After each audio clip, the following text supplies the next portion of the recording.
In 1797, America, a brand new nation, faced a choice: pay a massive bribe to France or go to war.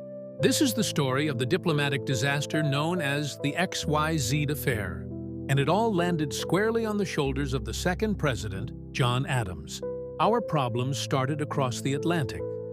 France and Great Britain were locked in a death match. The U.S. chose neutrality, which instantly made both sides suspicious.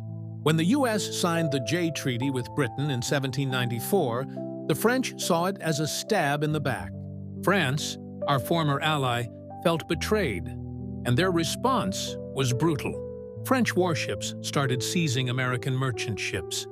They captured hundreds. This wasn't just a trade dispute, it was an insult, a blatant attack on American sovereignty. Desperate to avoid a war, President Adams sent 3 diplomats, Charles Pinckney, John Marshall, and Elbridge Gerry, to Paris. Their goal was simple: negotiate peace. What they found was a high-stakes backroom negotiation straight out of a political thriller. When the American delegation arrived in Paris, they expected to meet with the foreign minister, Charles Maurice de Talleyrand. But Talleyrand, a cynical master of political maneuvering, refused to see them officially. Instead, he sent 3 informal agents to relay his terms. In the official documents the Americans sent back home, they didn't name these agents. They simply labeled them X, Y, and Z. The message from X, Y, and Z was simple. Before we even sit at the table, you must satisfy 3 conditions. The biggest shock? A $250,000 bribe in cold, hard cash for Talleyrand himself, and a massive loan to finance France's war effort. The Americans were appalled. They were a sovereign nation, not a kingdom begging for peace. One of the diplomats, Charles Pinckney, is famously quoted as shouting what became a national slogan: "No, no, not a sixpence." When the dispatches arrived in Philadelphia, they landed like a bombshell. President Adams kept them secret at first, but when his political rivals demanded proof that he wasn't warmongering, Adams released the documents, substituting the agents' names with X, Y, and Z. The American public was incandescent with rage. The Federalists, Adams's party, used the scandal to whip up a frenzy of anti-French sentiment. Millions for defense, but not 1 cent for tribute, became the war cry of the nation.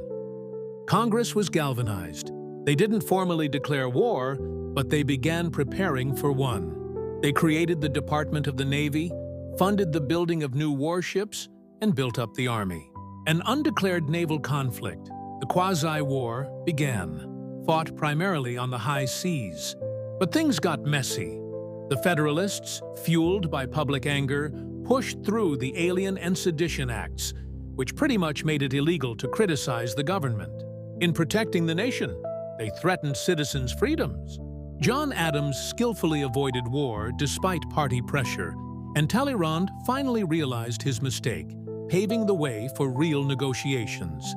The crisis wrapped up with the Convention of 1800, leaving a huge mark. The XYZ affair showed that diplomacy was risky and messy. It showed a young, unseasoned nation standing up to an older, more powerful one, declaring, "We will not be extorted. We will fight for our respect." Can you believe a simple bribe caused all this chaos? Smash that like button if you think Adams did the right thing by releasing the dispatches. Would you have paid to avoid war?